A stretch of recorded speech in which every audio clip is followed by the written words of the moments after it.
You've done over 1,100 episodes. It's about 12 episodes a month. I was interviewing people who I thought would be really interesting, have something unique to share, and honestly didn't. My ability to win orders was really stemmed from my ability to connect with people. Gosh, when I first started my career, I looked like a teenager, selling this systems worth, in today's dollars, worth hundreds of thousands of dollars. Did your understanding of sales change over the years? Yeah, of course. We're not getting better at this particular task of B2B selling. It's reinforced through much of the training we give to salespeople because it's really focused on pitching and persuading and things other than understanding what's really important to the buyer. I think really the secret is treating people as unique.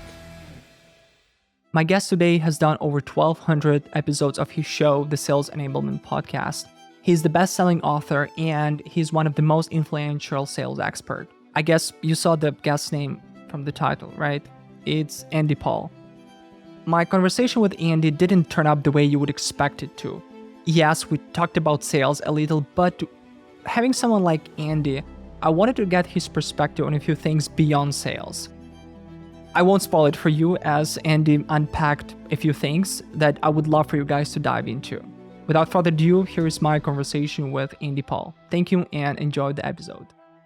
Andy, I have several blocks of the questions and I was trying to, you obviously done a lot of great interviews and your podcast, and I've listened to probably 100 episodes over the course of several years. Oh, wow. I wanted to, but again, I wanted to start with something for us to warm up, something basic, but something I'm personally curious to learn your thoughts on the subject. So what would it be if you had to summarize your entire approach to sales and business into an elevator pitch?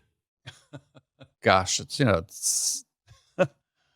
I don't think I have it coherent, but it's about putting people first and helping other people achieve something that's important to themselves.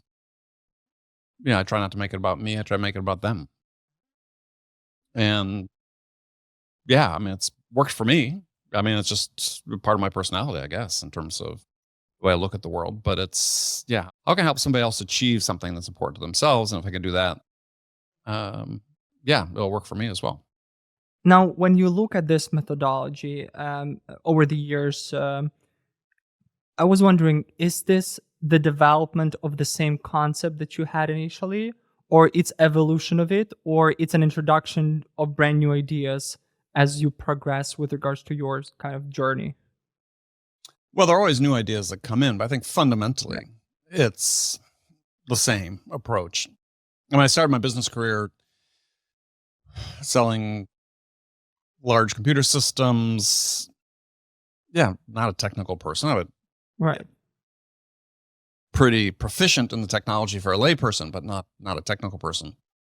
And I discovered pretty quickly that my ability to win orders was really stemmed from my ability to connect with people and to make them feel comfortable talking with me about the things that were important to them and gaining insights, perhaps unique insights into what their challenges were and what they were trying to achieve that perhaps other sellers didn't get because they just showed up and pitched their product as opposed to really connect with people and really use their curiosity to really understand, again, what's really important to someone. And so I sort of, from the beginning of my career, is like, well, okay, why are these CEOs of these companies spending time with me? And because I knew nothing. Right. Knew nothing that could help them necessarily. And gosh, when I first started my career, I looked like a teenager, selling this systems worth, in today's dollars, worth hundreds of thousands of dollars. It was just this being me and being interested in them and being curious in them. And as I said, wanting to solve problems. And so that was sort of the heart of it. And from the beginning, that helped me differentiate myself from the competition in many respects because I was showing up differently. And then I just continued to build on that throughout my career. There was nothing special that I knew necessarily, but it was the ability to help the buyers, come to a better understanding what they were trying to achieve and what they could achieve. It was being me, right? That was Other people had success being themselves, which are different than I am.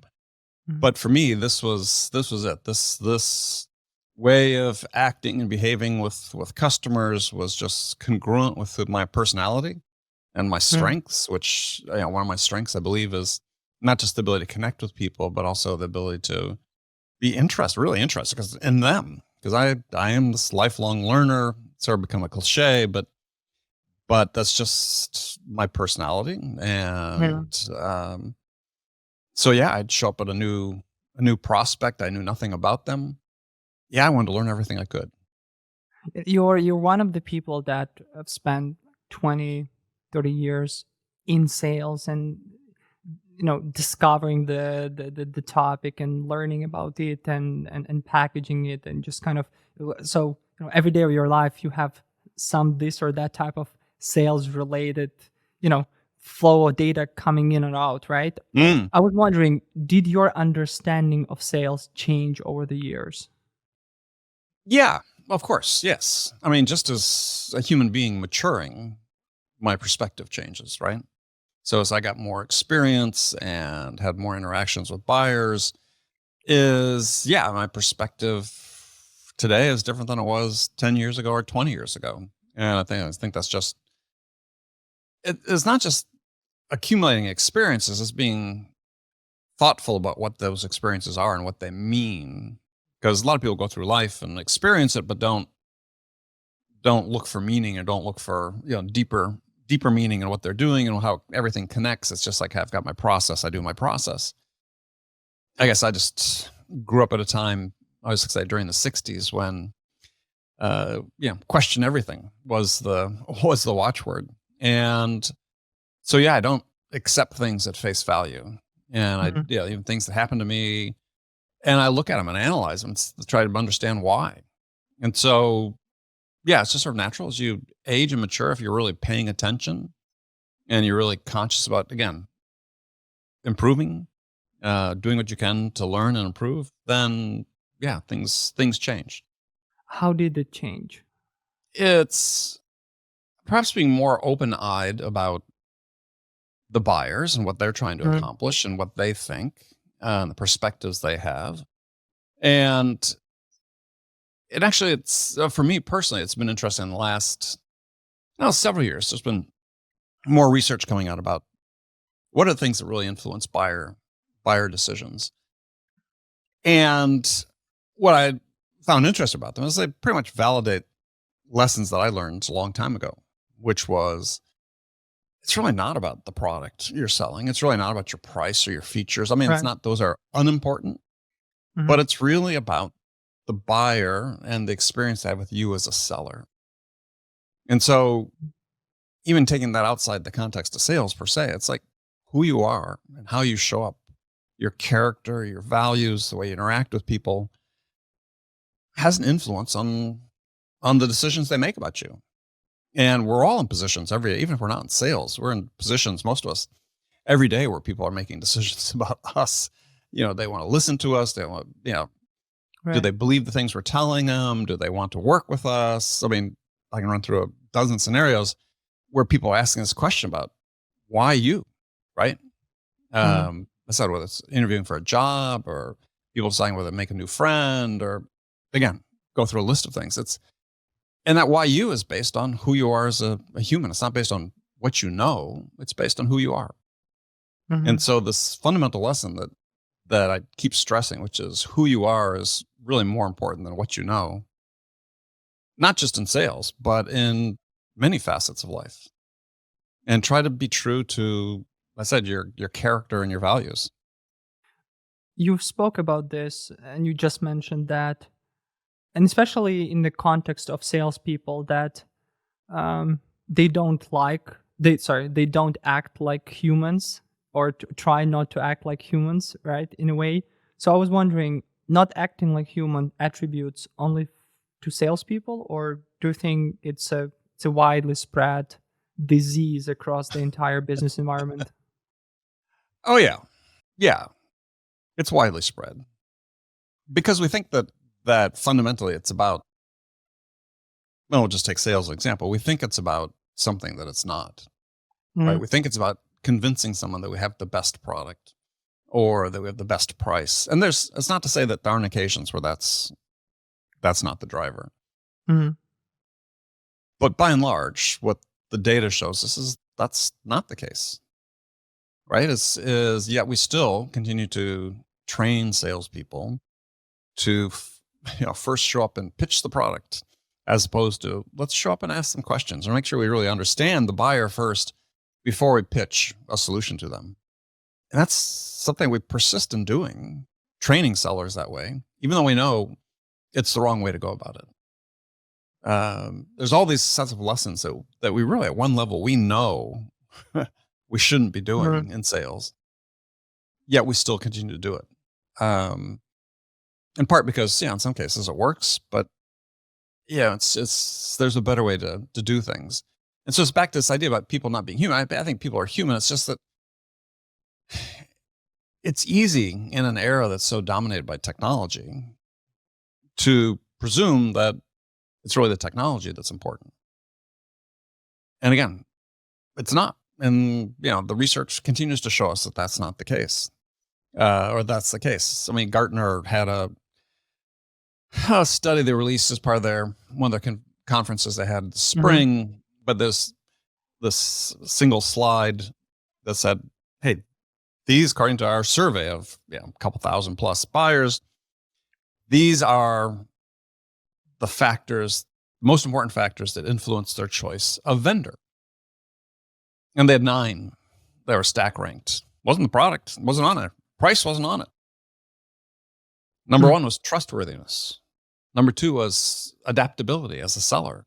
You need to adapt the way you sell to help support the buyer in the way they make decisions. I mean, 6 of the 9 specifically were these experience things based on the experience with the seller. 2 more were experience with the company beyond the seller. But the point being is those are things that drive decisions. And that's not changing. We don't think that that's changed because, wow, we have the ability to self-service ourselves in so many ways in terms of, if I'm a buyer, I can go find out all this information available online. I can, make a large part of the decision myself. Sure. You can you can make progress through your process. You can gather a lot of information. But there's a reason that buyers need to talk to salespeople.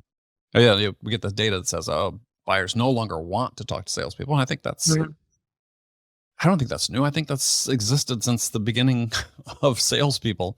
I would say 100% of buyers don't want to talk to salespeople.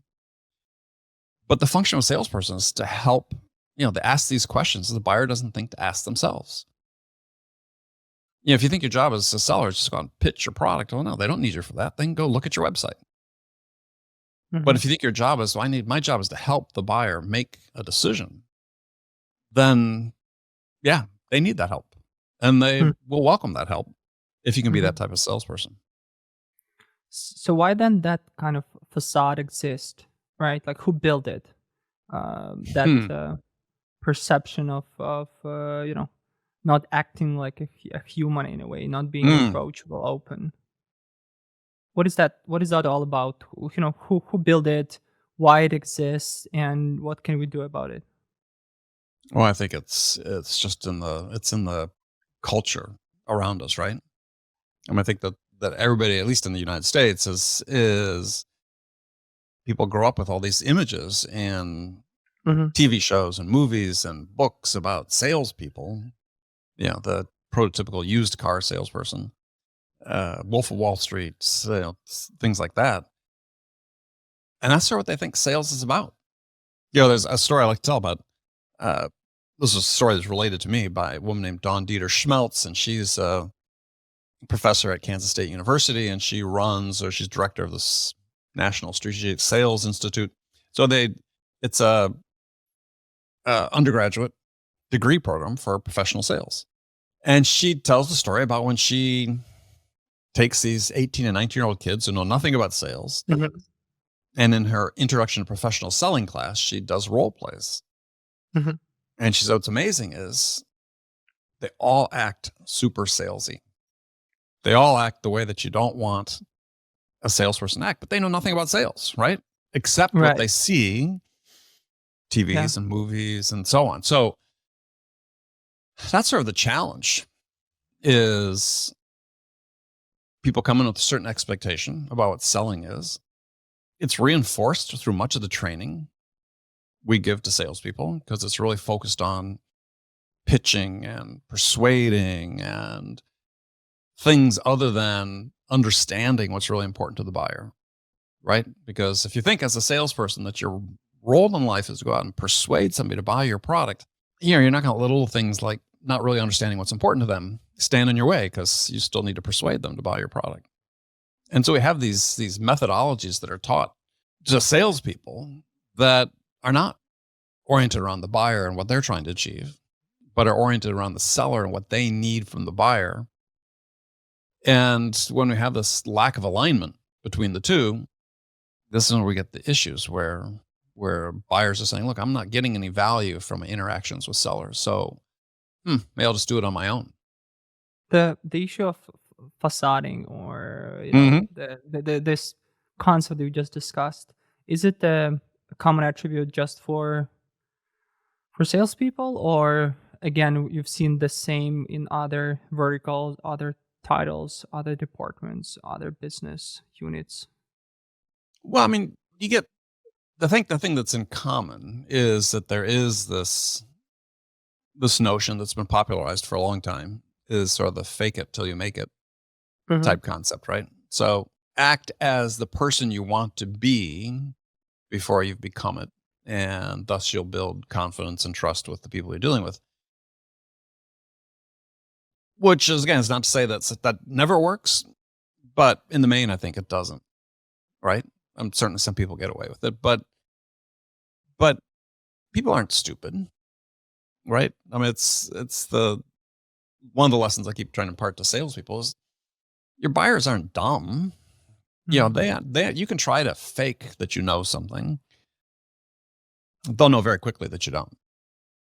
And so what you've done at that point is you've started to diminish your credibility, or even the possibility of establishing credibility and trust with the buyer, because they know you're not being honest with them, even though you're not necessarily being dishonest, but you're not showing up as an honest version of yourself. We know from the science of how first impressions are formed, or perception is formed, because if people form an impression or perception of another individual within 250 milliseconds, a quarter of a second. And again, the science shows us that those perceptions are really sticky. So once somebody's formed a perception of another individual, it's exceedingly difficult for them to change that. Even when, and they found again with studies, even when and I researched this for my second book, is that even when you're given evidence that directly contradicts your perception, people still tend to hold on to it. For instance, if you have a neighbor and you come home, or you wake up one morning and there's police cars in front of the neighbor's house, and the neighbor's being walked away in handcuffs. And then you find out it was a case of mistaken identity, and the neighbor is completely blameless. Yeah. But your perception is, this guy's a criminal. Right. Even though you've been given evidence that he's not, are we going to feel uncomfortable around him? It's just the way the mind works. So, if you're showing up trying to fake it till you make it, and people see through it, your odds of being able to establish the level of trust you need to go forward, are lower than they would be if you just showed up authentically as yourself. And just admit what you didn't know. Yeah. And I always found that was one of my great strengths, was the willingness to say, I don't know, but I'm going to find out and get back to you as quick as I can. I've talked with Dale Dupree, and we've one of the interesting exchange we had was about treating your buyers as just a person, like you are, so you don't put them in the pedestal, in a certain the pedestal, in the pedestal, to be able to kind of say, hey, you're a decision maker, you're a buyer, then you're here, rather than like, hey, they eat, they poop, they they take their kids to school, etc. So if you can put yourself in a position where you can talk the same language with them and show that you have that connection, then it's a more effective approach rather than kind of, as you said, just faking that there is a certain, I don't know how to explain that, certain energy going on between you, a certain energy exchange that is different from how people talk or how they do business or how they interact in an office environment, right? Which actually is what it looks like when you have an email exchange with all the follow-ups or a phone call or a demo or something that feels artificial, right? It's like, yeah, that's not how it usually works. Yeah, right. Well, I mean, from a buyer perspective, I'm getting specific into sales, is we force the buyer into these steps that we think they need to go through in order to make a decision. Yeah, buyer doesn't identify those steps in the same fashion. They've got their own set of steps. Why aren't we following their steps instead of our steps? Again, that's something that just seems inherently logical. And actually, it's something I'm writing about in my next book is how we align these. And I think there's a way to do it. Well, not that I think I know there's a way to do it, and I've practiced it for a long time, but we'll talk about that in the new book. But I call it vulnerability. It is this willingness to show up that you don't know everything. It's just so critical. Yeah, if you're trying to always force fit somebody into your process, you're sort of foreclosing the option to be vulnerable because you think we know this is the way it's supposed to be done. And I think that's one of the real problems. I know one of the real problems that has become worse in sales, I think, to a large degree in the last 15, 20 years, is this idea that it's really just purely a sort of mechanistic process. I mean, if we just follow this process, good things are going to happen. And it's not like process is unimportant, but you just have to layer the process with the fact you're dealing with humans. And they all have a unique way of perceiving the world they're in, perceiving their needs, perceiving you, perceiving the things that you do. And that's necessarily going to affect how you interact with them and how you sell to them. And so if you think that, gosh, we've got to fit everybody into the same niche, into the same, square peg into a square hole. Right. They're not. Yet there's so many sellers that feel like this is the way the world operates. The world of sales operates. And it's not just sales. It's, everybody's unique. Everybody's different. Sure, we have a tendency as humans to want to categorize things because it helps make life a little bit easier, right? Oh, they're like this and such, so thus we're going to talk to them this way. But if you have a human on the other end, not necessarily that they perceive that way, or they perceive themselves being the same. An interesting example about this is everybody's sort of talking about the impact, obviously, of AI and sales and business and so on. And there have been some tests done with AI-based systems in the past, just like one in particular I was reading about in the medical decision assist field. And a major U.S. medical academic center was running this, is helping patients make decisions about care using an AI-based system. And what they found is the adoption sort of tailed off a little bit over time by users. And when they surveyed people and sort of dug into them to try to find out why that was the case, is because the patient said, well, sure, I have the same disease that, let's say 100,000 other people have. Right. But no one feels my pain the way I do. No one experiences this disease the way I do. And it's the inability of the system, the machine, quote unquote, to recognize and understand those unique perspectives that cause people to start losing trust in it. Well, this happens all the time in sales, right? Because we say, look, my customer fits this ICP, and I'm going to talk to this persona. We've got this really nailed. And this is things we should say to them. These are the, playbook we're going to run against this. And the buyer's thinking, sure, but I'm not like all the other companies in your ICP. Yeah, I may look like it, but we're not. And we train salespeople to go and say, wow, we've worked with dozens of companies just like yours, and this is what they think, and this is how they, and it's like, right. There's some useful information in there, but the person hearing this is saying, oh, I'm supposed to be just like everybody else. We're not. We do our business differently. We perceive our business differently. We perceive our way we work with our customers differently. The way we think about our challenges, unique us. Well, as a seller, your job is to help the buyer make a decision. It's to understand that unique point of view. And I guarantee, 98% plus of sellers stop short of reaching that point of understanding. Mm-hmm. At that point, they're just everybody else. And your ability, if, as the data from Gartner and others shown, that the buyer's decisions are based on their experience with the sellers and the interaction with the sellers.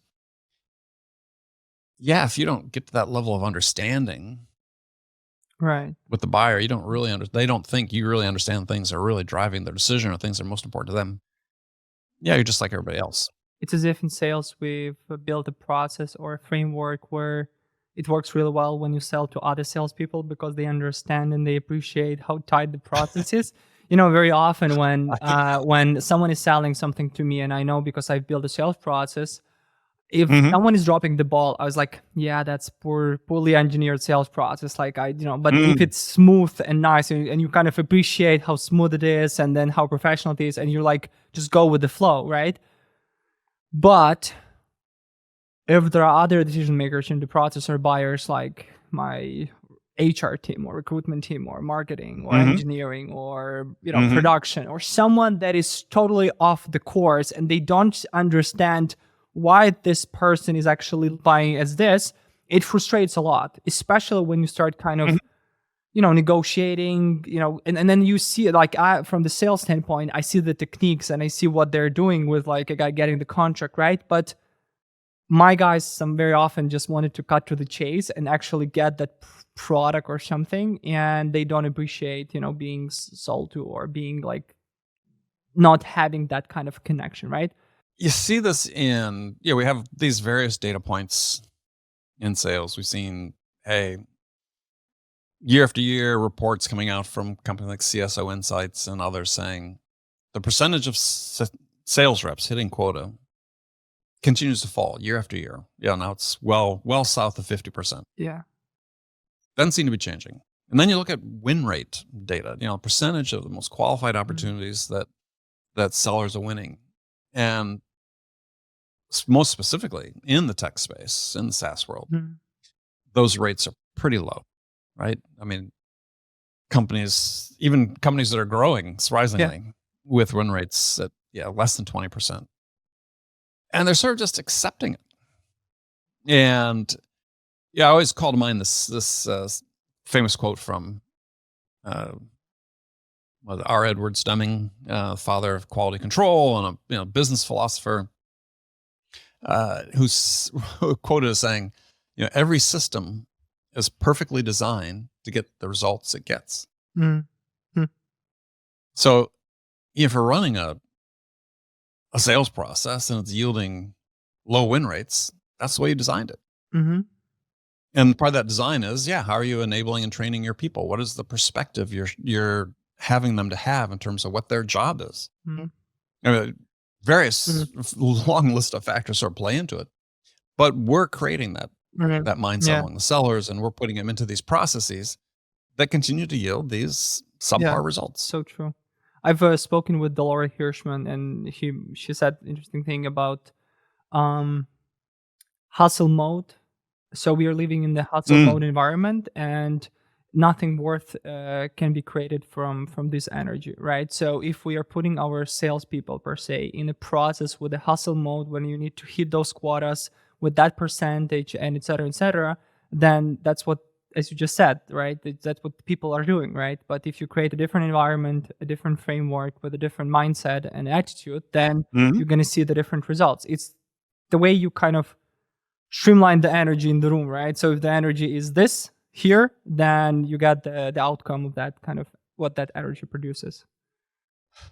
Yeah, well, the difficulty is that I think there are a growing number of people that see that the way we're doing it just doesn't work in the way it should, right? As we're leaving billions of dollars of potential sales on the table. We're attacking this problem from making it harder than it needs to be.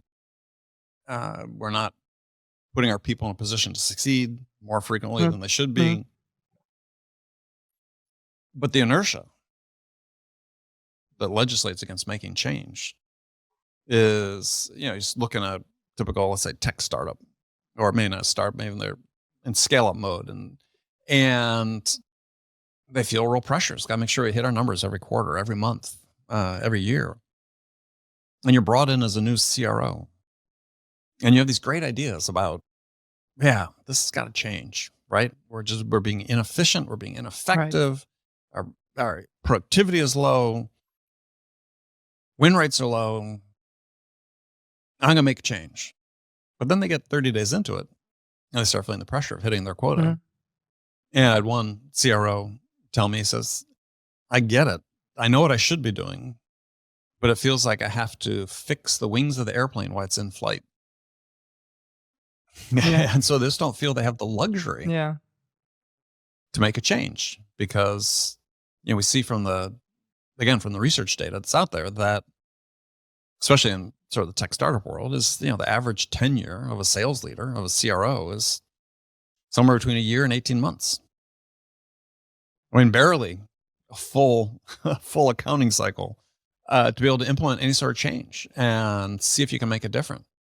So I think it really, in many cases, not entirely all of them, but in most cases, is, and I've seen this firsthand with sales leaders coming into companies I've consulted with, just don't feel they have the latitude to try to do things differently. From the other standpoint, an opposite point of view is very often when these sales leaders are brought to the company, they're asking for a very generous offer every time. They don't want to work for a penny, right? So in a way, you always need to kind of find the middle ground between your expectations and what you can offer to that person, right? Because like if you come into my organization and you, let's say, ask for, 6-figure plus kind of salary or whatever, and then I need to justify that. I say, hey, you know what? We can do this, but here's what I expect you to accomplish. And you say, let's do that. And then in 3-6 months, it's not happening. And then there is obviously some logical reason for that. It doesn't mean that you're not going to be paid, right? It means that the organization is spending that much without generating the results. So what their organization is doing is just going through, rolling through, and then finding someone else, and then et cetera, right? It's just, if a sales leader would come in and say, hey, I know that what can be done, I need these resources, and this is this, and pay me after the fact, pay me when it's done, right? And then we're going to talk. Yeah, good luck with that. Yeah, that's not going to happen. That's not going to happen. But I think what sales leaders should do is make sure they set expectations appropriately. Mm-hmm. And if they're putting themselves in a situation where there's not alignment on expectations, then they shouldn't take the job. I know it's easy to say. People are tempted by the money and stock and so on. But clearly something's broken if the average tenure is barely over a year for people in these roles. Mm-hmm. And it starts with saying, look, you have to do your due diligence. If you're both the company hiring somebody in a senior role, and if you're the person being hired into a senior role. And you have to make sure that you really understand as best you can. Granted, there's not complete transparency in everything when you're interviewing for a role. Right. But you need to make sure you understand to the best of your ability exactly what's happening at the company, what those shortfalls are, what the problem areas are, what the challenges are, what's kept them from achieving at the level that they wanted to achieve with previous sales leaders. Yeah, mm-hmm. That's true. And it's no different than doing your discovery with a potential prospect. And I find it's sort of a source of endless fascination to me that supposedly sophisticated people, not just sales leaders, but we'll take it, people throughout the sales, don't do appropriate discovery. And then they put themselves in situations where they're not a fit for one reason or another. And that's really what you're trying to do as a seller, is you're trying to find a place that's a fit. Yeah. Much like you are with you're selling your product. You're trying to find a customer who's a fit. And I'm always somewhat slightly bemused by the fact that people put themselves in a situation that's fundamentally demanding of them to do the same things they would do in their professional life, like when they're looking for work, and they don't. So true. One of the areas I see that's, again, that's sort of source of fascination for me is I've probably been on, well, easily 200 podcasts as a guest over the last 3 or 4 years. And it always surprises me how many of the hosts don't prepare at all or do minimal preparation. Or maybe they ask the exact same questions to all their guests. And I'm like, so this must reflect how you are as a salesperson. Mm-hmm. You lack curiosity. You lack preparation. You don't have to do the things that you would do to have a conversation with a prospect. Same thing you should do as a host to prepare to have somebody come on your podcast. Or if you're asking the same time questions to everybody, well, hey, that's going to be kind of boring for the audience. It must be boring for your prospects if you show up and ask the same 10 questions to them. And it really gets back to the point is, people want to default to putting people into categories and treating them the same as everybody else. When really, I think the secret is treating people as unique. So true. I mean, one of them, just to comment on the hiring process, one of the best hires I've made in my career, my VP of sales, my head of marketing, chief HR officer, chief technology officer, all the people we've kind of dated for a while, had a lot of due diligence back and forth. We discussed everything. And we then had a pilot. So we actually piloted just to see how this, before actually stepping into any kind of engagement or commitment or any investing any upfront or something, right? Like with AZ as the buyer, right? And when you see that there is a good relationship and you've done your homework and you see that your relationship can improve as you grow, then that's a good fit. And then these are a very strong relationship because a lot of expectations are being discussed and a lot of data has been shared beforehand. It's that's so true. I mean, why not? You're making a huge investment to hire somebody at a senior level. Excuse me. Why not test them out? Mm-hmm. I mean, when the hiring market is strong and people have lots of alternatives, it's sometimes hard to hire people that way. But for all the companies I've worked with as a consultant, where we've implemented this methodology, which is, test people. Actually a test. And then in some cases, one company that was doing a nationwide search for a CRO and consulting with the CEO on another matter, but he asked me for my opinion on this. I said, well, this is a really significant move for you. You guys are in real scale up mode at this point. You'll be entering a bunch of new geographic markets and with their product, their service. I said, ask them to write just a simple one-page business plan. What's their thoughts on how they would approach this process? And almost to a person, of the 5 finalists that they had sort of narrowed down the pool down, all said no.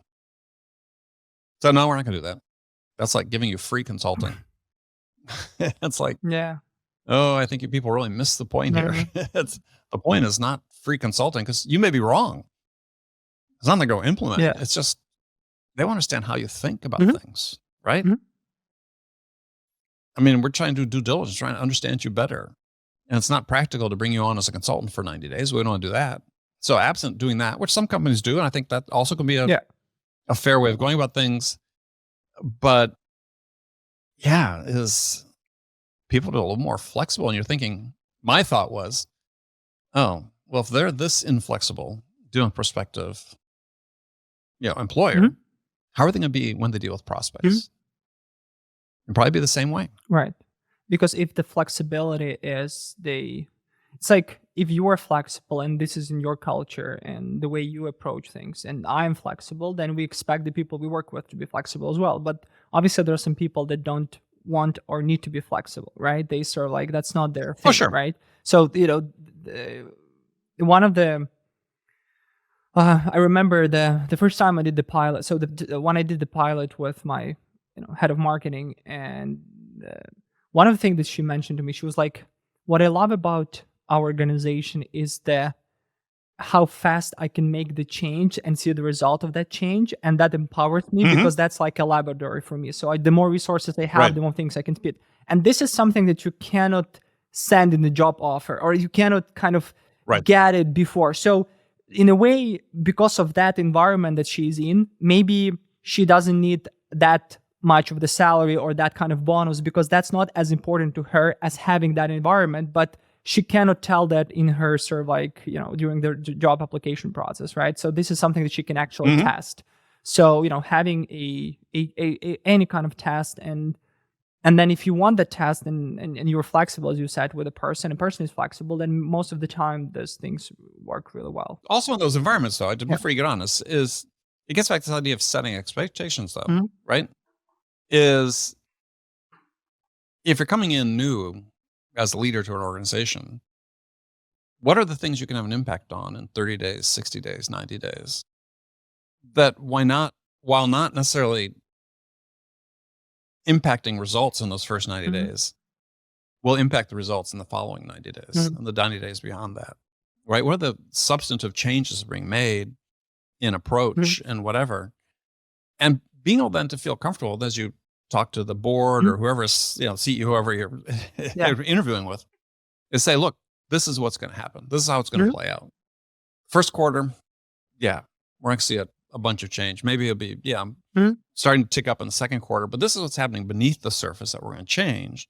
And we're going to be able to see, and here are the benchmarks where we'll be able to see this change is starting to happen. Now, it may take a while to get translated into top line results, but it is moving. But people come in and say, no, we'll hit this revenue number without really saying, look, we're going to make real change in how we go about getting it. Yeah. And then they end up repeating the same problems they had in the past with the previous person, and they get fired after 12 to 18 months and bring on somebody else to repeat the same mistakes. So true.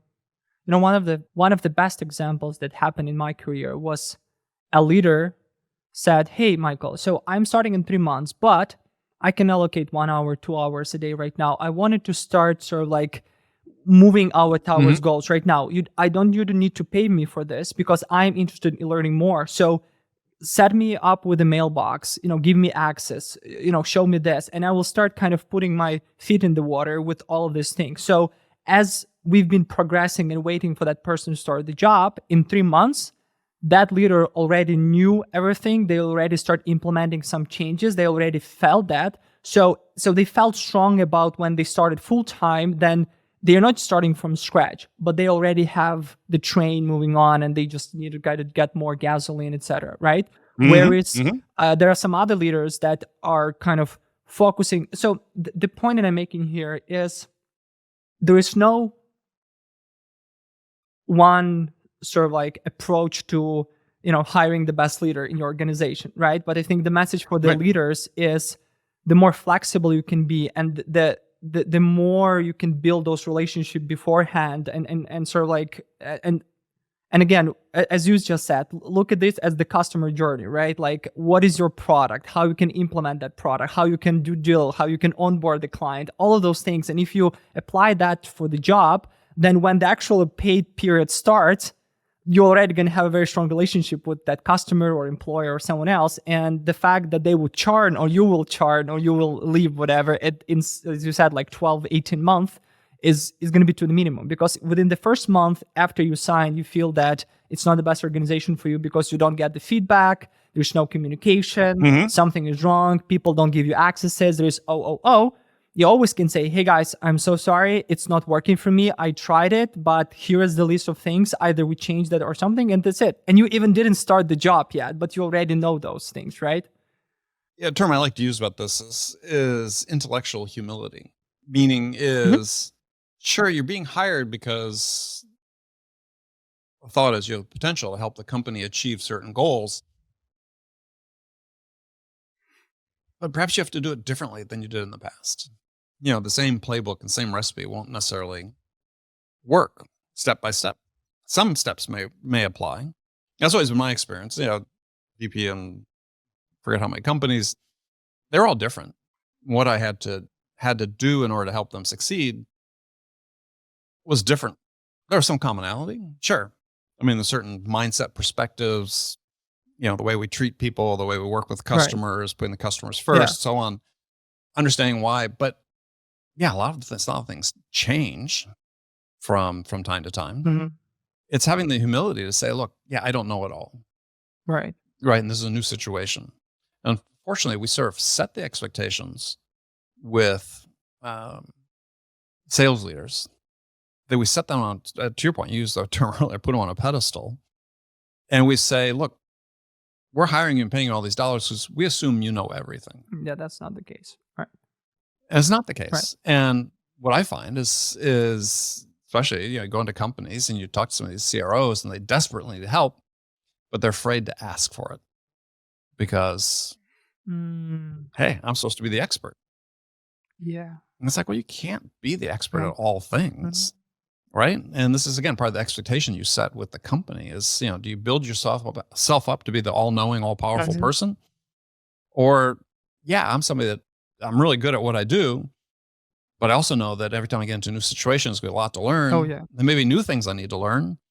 And hey, Mr. CEO, you can be okay as part of this that, I may need to hire some consultants to help. These are the best people, right? You're not hiring someone that already know everything. You hire someone that know how to solve these two things, right? So it's like, the best people are those that say, hey, I see there's a problem here. I don't know how to solve it, but I have a network of 3 to 5 people that I will talk to tomorrow, and we're going to find the solution. I'll bring the solution by the end of the week, right? That's sort of like the people you wanted to have on board, right? Or an idea about what the solution could be. Yeah. It's the willingness to experiment culturally is sort of a problem in sales because it's become more so because, again, we become so dependent on process and methodology that this idea of saying, well, no, I think there's a better way of doing it that's more aligned with who I am and my strengths.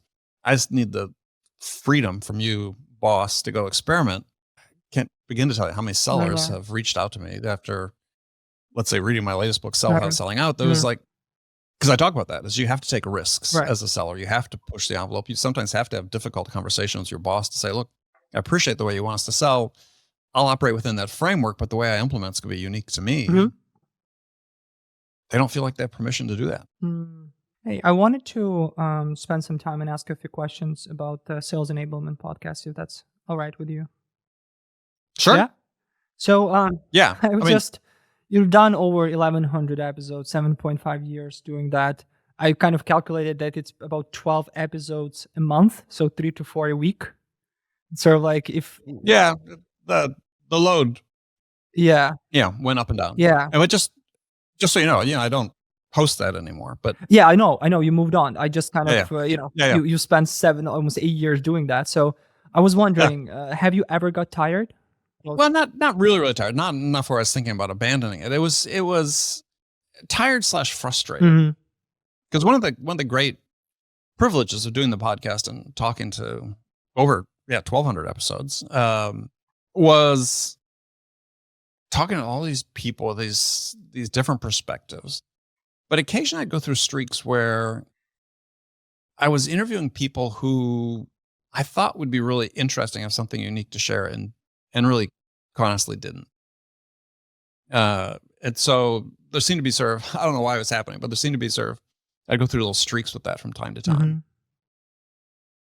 Where, like, I'd interviewed a lot of authors on the show. And I'd read their books, because I read everybody's book who came on the show. And I'd find that, they really couldn't defend the thesis in their book, or they just, they didn't seem that interested beyond sort of what they had written about and engaging in broader conversations. And so, the things that sort of would sap my energy is guests sort of like that who just, as I said, weren't prepared to really go deep on things they wrote about and really defend it because that's just sort of me. Is I don't take anything at face value, and I question everything, and I don't want the audience to get these sort of easy answers that really aren't going to help them. So the frustration came from you realizing that you cannot create as good product as you could just because of, it's not just depend on you, right? It depends on someone else, and that's why that was the kind of the frustration. So the actual product would be much better if you guys could do more push and kind of help me out with this, and not just being a passive kind of. Yeah. I mean, that's certainly part of it, and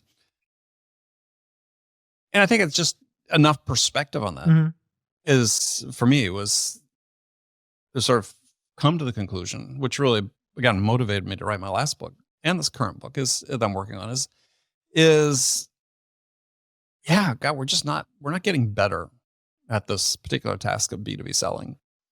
And arguably the data will tell us that maybe we're actually getting worse at it. And why is that the case? What are the things that are causing it? And that's some things that would frustrate me as I talk with interviewed guests was, yeah, you've written something that's, potentially could have maybe some impact on moving the needle for people, but yeah, you didn't go deep enough, or you didn't go far enough, or you just don't seem interested in going deeper and farther. And so, yeah, but I mean, by and large, over, like I said, the 1,200 episodes, I was really fortunate to be able to talk to a lot of really, really smart people, setting aside those that would sometimes frustrate me. By and large, in the main, the vast majority of them were interesting people with interesting stories and interesting perspectives on this business that we're all in, which just reinforced this idea for me, which I already believed, is that if there's 1 million salespeople in the world, there's 1 million unique ways of selling. And our job as leaders is to help each of those individuals become the best version of themselves, not to become the best version of somebody else, right? Yeah. Not to mimic somebody else's style, but is to say, how can you become this best version of yourself? The tools out there increasingly to help managers, help sellers do that if they use them properly.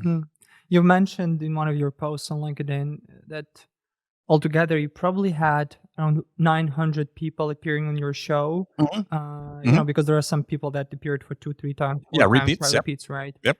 So interesting when you just brought up that not all 900 were one of the brightest people in their space, and were those that were just kind of just going there, but they are not there yet. They didn't do the work, right? So out of those 900, if you look at it as the pie chart, split it to me. So what percentage would be like really smart, best people out there that you were very curious, inspired, and talking? And then what would be like, okay, we've been there, we kind of great. And those that's like, I won't ask them to appear in my show again. Let's talk percentages real quick. It's a pie chart. Gosh. I'd say it's probably about 10% of them that I found really inspirational.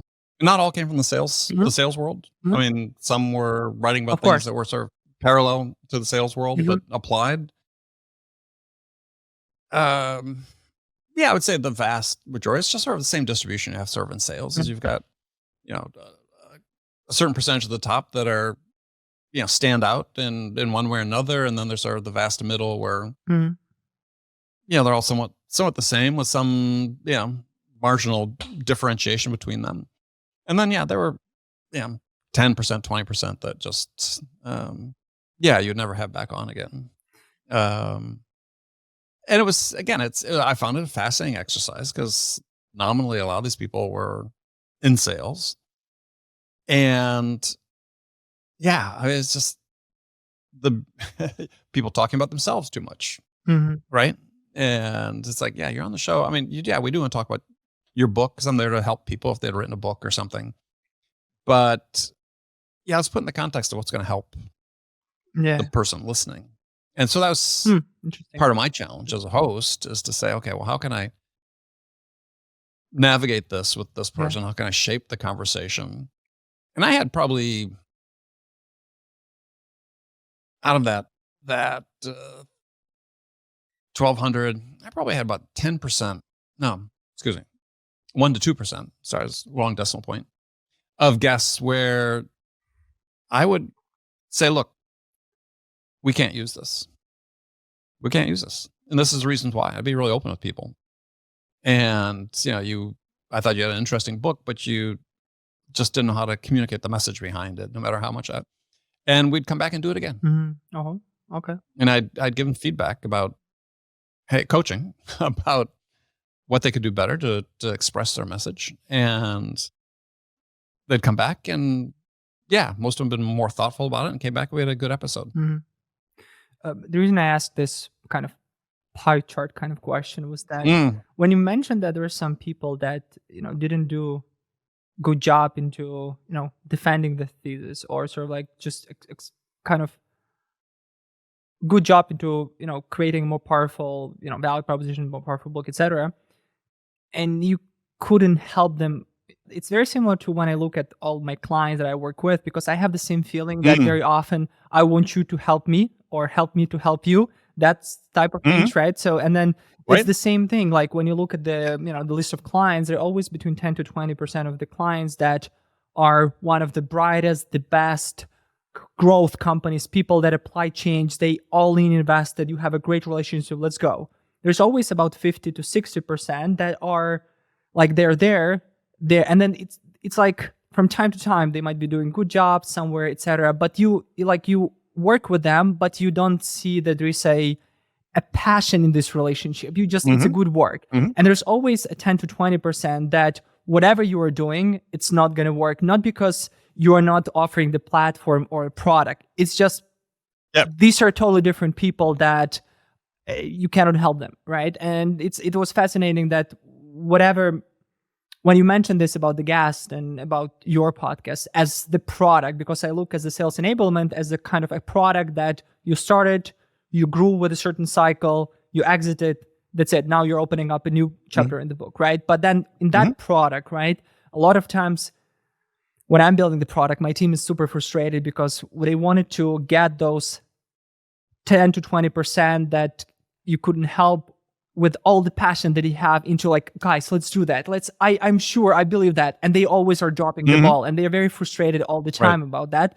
So, again, you've done over 1,200 episodes, so you realize there are some just conversations that whatever you do with this conversation, it's not going to probably evolve into something. Right. And I think that I'm curious. I mean, I think it sounds like you somewhat agree with this, is that this is just sort of going to be the normal distribution.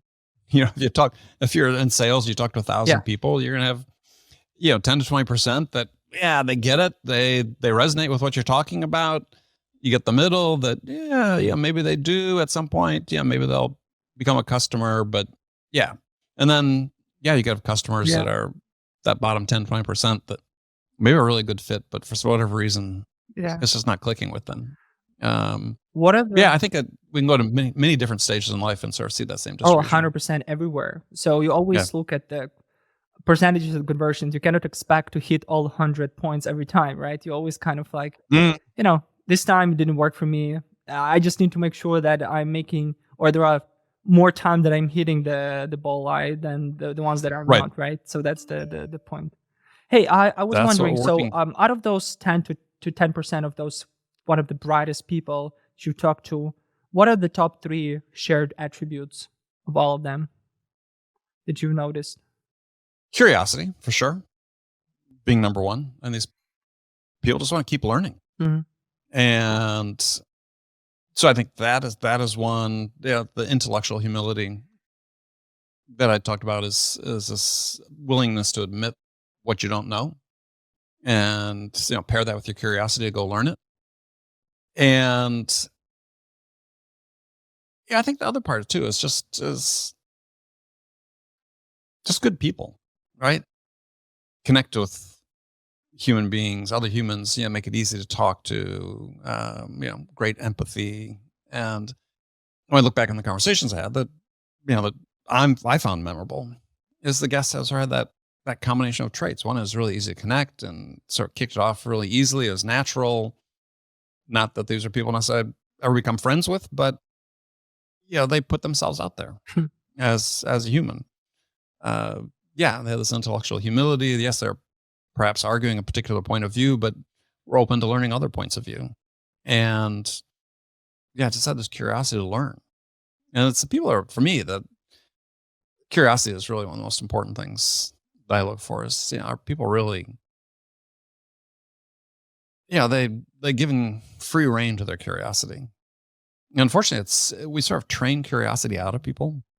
And it's one of the real destructive things I think about sort of the overemphasis of process we find in sales is let's ask these questions. Let's get these answers. It's like, not those questions and answers are unimportant, but there are other ones that are more important, right? If we really understand what's most important to the buyer, because those questions are what's important to us, how do we find what's really important to the buyer?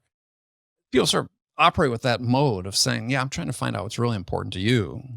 I ask it because you are who you're hanging out with, right? So you hang out with one of the best people out there, and I think that people listening to this, they also wanted to relate and say like, hey, do I have those attributes? Can I develop them? Maybe I'm missing something. Then again, these are the shared attributes across the number of people. Right? Well, I think they can be developed. And I think I've had this argument with people is, oh no, curiosity is innate, right? You either have it or you don't. And it's, again, the science is pretty clear.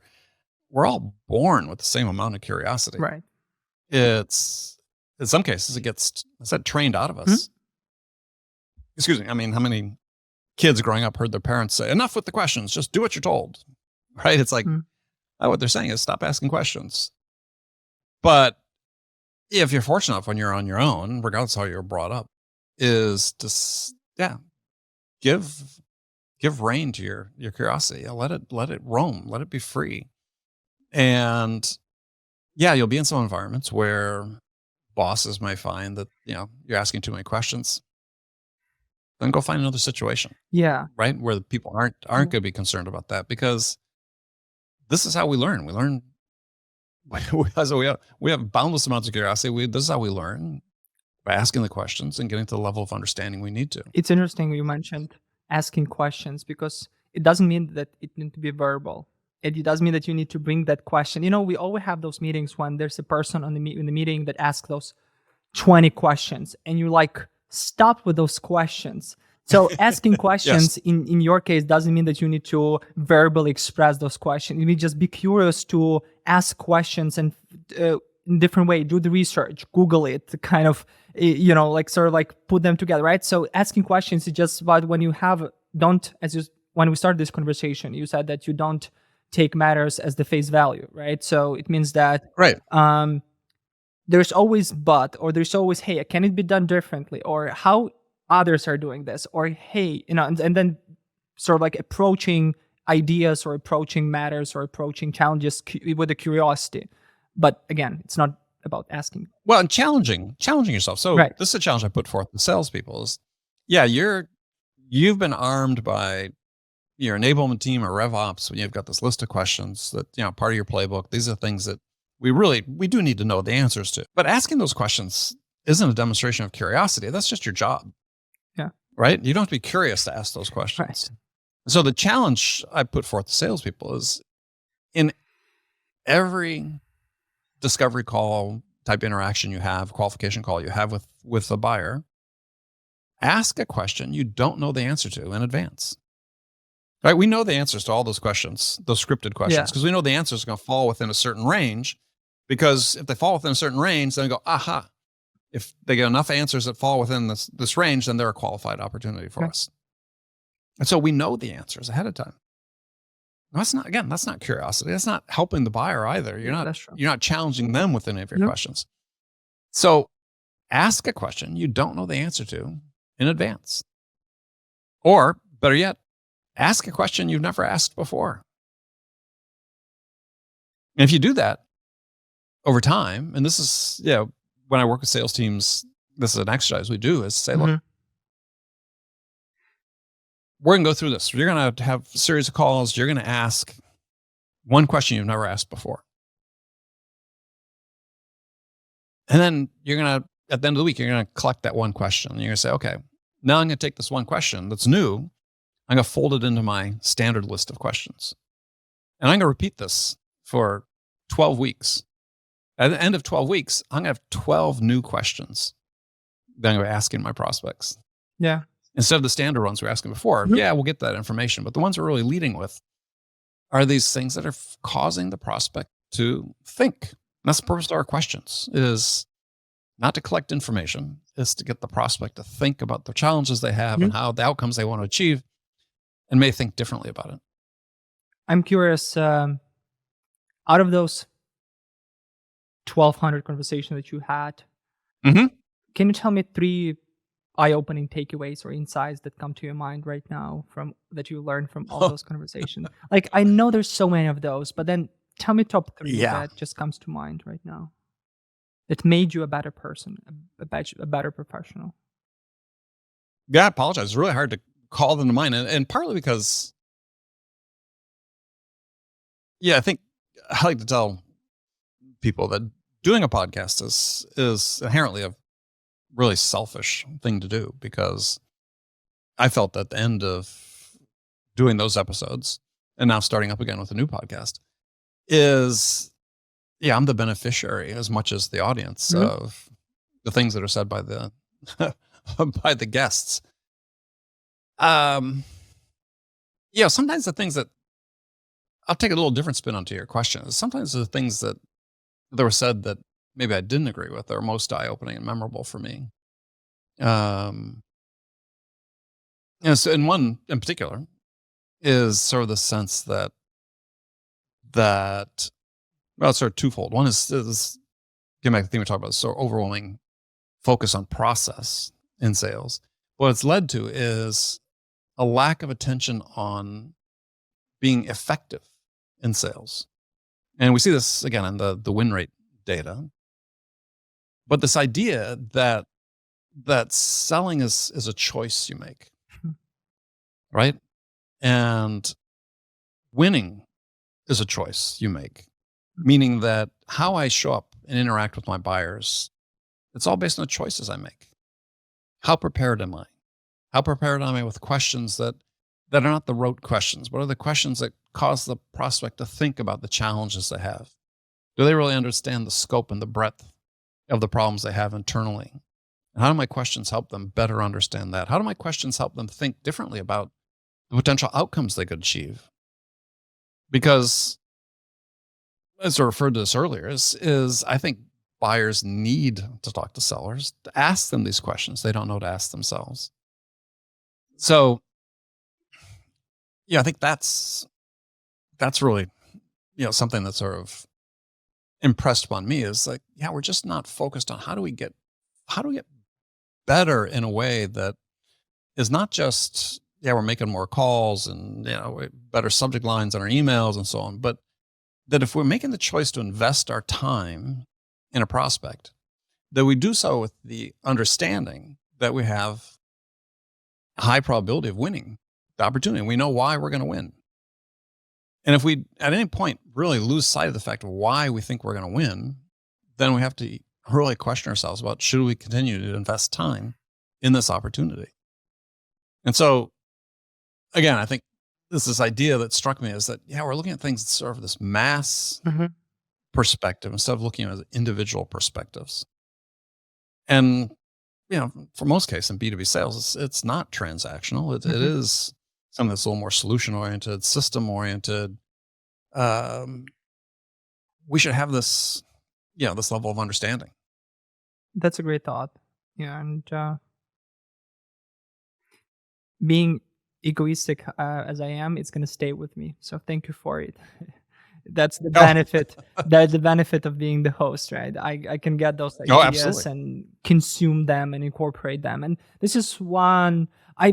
This is my fourth season, kind of. The first few were just a child's game in a way. What I'm, how much time I'm spending with this one, but I had an opportunity to learn from so many great people, especially when I'm doing the research, especially when you spend 3, 5, 6 hours doing the research and doing all and listening all the interviews and all the articles and all the posts and all the mentionings, all of that.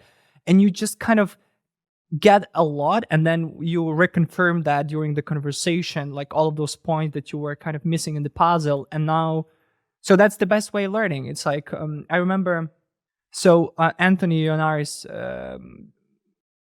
when I asked him about why he loves reading books, he said that it's like glasses that he can look into with like a microscope of the person who've done the research, who is there. So it's like you can be a proficient with ideas that you can get through those glasses that you cannot get yourself, because those people that did that, like wrote, spent like thousands of hours doing the research on the subject. So he can learn faster from all of them. I have this question. Sure. If you can share with me, why did you move on from the sales enablement? Have you been bought out, exited? So the podcast was actually acquired back in 2020. Okay. So I produced it for 3 years after it was acquired. And yeah, it was time for something different. And for me, what was different was, or what I thought was the difference that was needed, was back to this idea about sales effectiveness. Is I think there's so little focus on the topic. There's a lot of lip service given to it, but real focus given to it by sellers and by management. This idea that I talked about just a second ago is that everything we do, every action we take is a choice. We can do, just to make it binary, we can do A or B, right? A or B, A or B, A or B. Well, these choices have an impact on the prospects we're dealing with. And if we're conscious of the fact that what we're trying to do is trying to create a differentiated experience for the buyer, meaning the way they're dealing with me, even though it is different than the other people. And the reason that becomes so important is that by and large, most, certainly in the software world, but in many, many spaces out there, outside of tech even, there's tons of competitors, tons of choice, and the products and the services on offer are basically all the same, or perceived to be all the same, right? It's like a competitive product at a competitive price is table stakes. So if you're out selling in a competitive space against 5 competitors and your products all largely do the same thing, let's take the conversational intelligence space.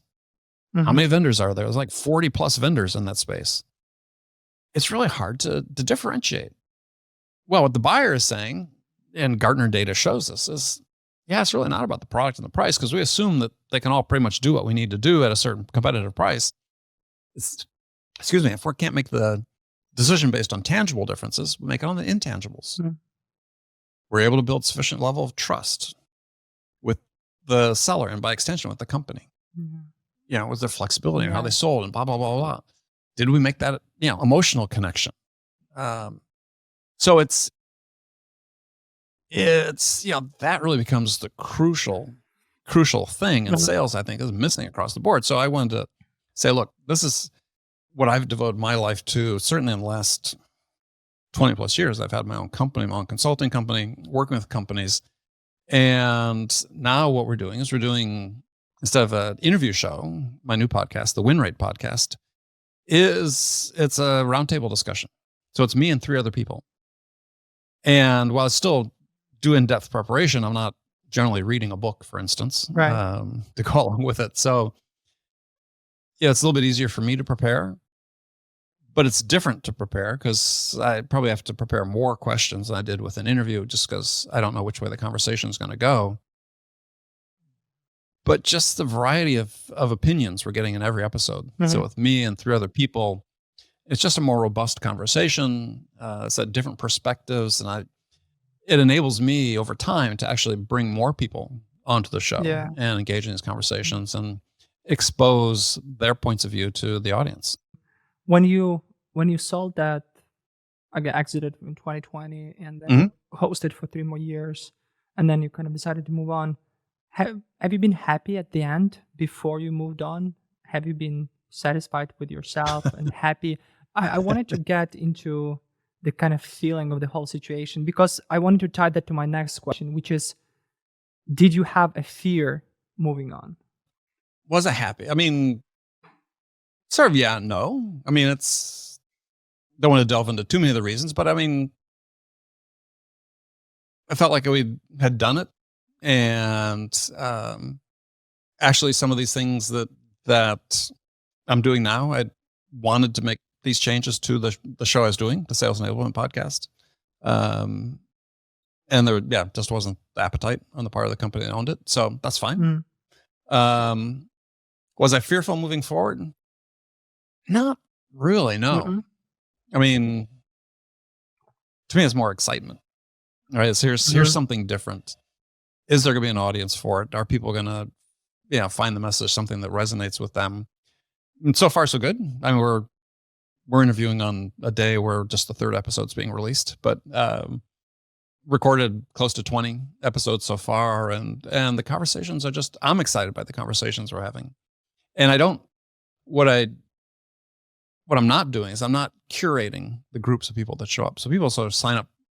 The guests say, "Hey, want to be on my show," or they ask if they could be on my show, and we're just start signing them up in random order.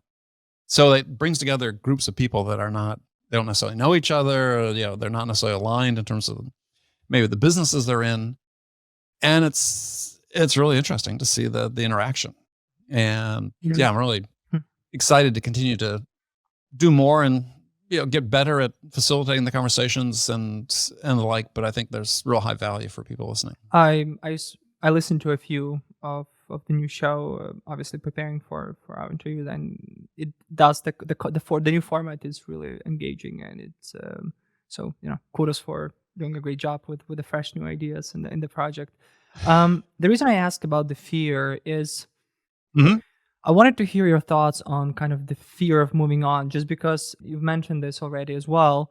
It's like, if you're in the job as the CRO or as a sales rep, quota is not being hit, right? And you're not happy with the way you are. Maybe you are not empowered yet. And I've seen so many people are not moving on because they're afraid that either they're not good enough, or if they know that they're good enough, they just know that this is a team effort. So it's sort of like it's like when you move on with something fresh, you kind of are stepping back in a way, because you already have a kind of platform, you already have the team behind you, already have something else. So it's always a kind of a risk that obviously very often is rewarding, very often is not. So as if I know that I built my businesses with my partner. So if I were to move on and do something else, I'm scared. It's like, hey, like those guys, they complement me, and we all are kind of doing that together. Right. So I'm curious to hear your thoughts on, like as a relationship, people in the relationship or on the job or running a startup. There's a fear of moving on, and what can we do with that fear? And then also, how do you know that it's time to move on? I think fear, if there is fear, it moderates as you get older. But for me, the thing that was exciting about it is I've looked at, for a long time, I've looked at my career as a matter of chapters. And I think it's counted maybe 8 distinct chapters, and this is like a new chapter starting. And it's reinvention. And I think you can't be afraid to reinvent yourself, right? If you get stuck, the world's going to pass you by, because there's no such thing as standing still, right? If we're in a rapidly changing world, it's changing around us. We can't stay in one place because we'll get left behind. And so for me, it was a conscious choice starting pretty early in my career, is to say, look, I'm going to look for distinct changes in what I'm doing to either broaden my skill set, to learn something new, right? To work with a new type of customers. And I sought that out, and I still do. When I published my sort of chapter, I started to write a book, and I'd never written a book before. And I was 57 years old when I wrote my first book. I'm on book number 4. I was 60 when I published my first podcast episode. And I said, most of my peers, people I grew up, went to college with, and so they retired. You do look younger, much younger. And so for me, it's like, I'm excited, right? I oftentimes feel like, I'm one of the most innovative people in this profession in terms of what I write about and talk about. And it's because I keep my mind fresh, and I'm excited about what's going on and the potential. And so, this is like chapter 9, I think, for me now, with this new podcast, a new book I'm working on. We've got some new service offerings. I'm just learning a ton as we get into it. And hopefully, as medical professionals write about, is keeping your mind mentally active as a way to live a long life. And that's what hopefully can do. And, but it's, I have people ask me, why aren't you retired? Why are you working so hard? You don't need to work. And it's just like, because this is, I love learning. I love learning new things. I love helping people. And I feel like there's a lot to offer. So it's not where I might have might have felt fear when I was younger, when, had a young family and first mortgage on a house and so on. It might seem more daunting, but even then I still actively sought out opportunities that were different from what I was doing, where, there's a little bit of fear involved, but not fear that I wasn't going to make it and be successful. It was more fear about, just fear of living up to expectations, I guess, more than anything else. Expectations set for myself. And I, said this many times before, is people sort of say, well, how do you decide, where you should go to work, your next job? And I relate my own stories is, oftentimes, this has happened more than one occasion. I looked for someone who sort of scared me, a boss, right? Not scared me in the sense they were intimidating and a bully, but that they were just so smart and bright and they knew things that I thought I wanted to know. And again, I was just sort of scared of, gosh, am I gonna be able to measure up to this person and their expectations and the level that they're operating at? And then challenge myself to do that. It's quote unquote fear, but not, anxiety driven fear. It's more, excitement fear. Now, there's fear if you think that you're going to lose something, right? But as I think that was Chris Walker who told me that fear the failure doesn't exist, right? There's no something like failure. It's like something you can, achieve something, or you can get something, or you don't get, but it's not the failure. Failure is in your head, right? So if you're not getting something, not getting something is not a failure, right? And interesting concept about the chapter in the book, because if you kind of look at your life as the chapters, and then you know that you've done everything with this chapter, you provided the reader with the main idea, with the development of the character, and it's a full of value. And now your character needs to move on with something, to a new chapter in his life, if the excitements that you get and the new things that you're gonna, the challenges you're gonna get and the energy that you're gonna get from it is more than the fear of missing out on something, right? Like, hey, I'm not gonna get that or that or that, and then you're willing to put efforts and sweat and pain and tears in the night that it's not working, right? And that's in contrast to what it is. Then why not? Yeah, I tell the story about back, almost 10 years ago, was hiring a coach to help me get better at public speaking, because I was starting to do more public speaking. And I talked to a bunch of different people, narrowed it down to two finalists I spoke with, and ended up choosing this one person. And somebody, I don't know, a year or two later was looking for somebody similar and said, hey, who should I talk to? I said, well, talk to this person I was working with. And they said, well, why did you choose her? I said, because she scared me. And, the first call I had with her, she, I thought it was going to be sort of a discovery call. She's forcing me to start giving my talk. And it's like, wow, okay, this is the way it's going to be. Yeah. But that's what I needed. And you have to be open-minded to the idea that what you need is different than what you thought, and embrace that. So how would you kind of summarize that as an example for this? Well, so there was this survey that was done of people in the United States. I think this was about 10 years ago. It was done. I just remember reading a news article about this survey was done. They interviewed people over the age of 65. And they said, what was your greatest regret in life? And can you guess what the number one answer was? Overwhelmingly, the number one answer was they regret having worried so much when they were younger. And for me, that's a real eye-opener. But it's true. As you get older, as you get more experience, you begin to see that those things that you are worried about really aren't that decisive, right? And things will work out, right? I mean, short of making a catastrophic error in your life, if you invest in yourself, you invest in learning, you invest in people, and invest in yourself and other people, things will work out. And yeah, you need to keep challenging yourself to step up if that's what you want, right? And for me, that was really important. I always wanted to be learning new things and new skills and new challenges.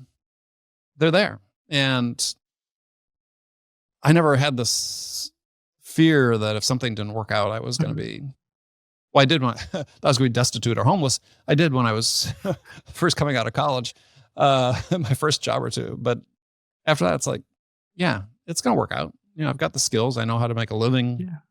Yeah. I can support a family. There'll be other bigger things to worry about, kids' health and so on, that, what I'm doing in sales and in business, it's important, but it's not that important. Mm-hmm.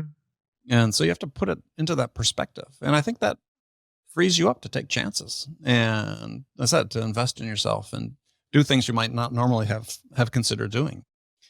And yeah, for me, I look back on my career so far and it's like, yeah, had a lot of fun and learned a ton. And yeah, it's been rewarding in many ways.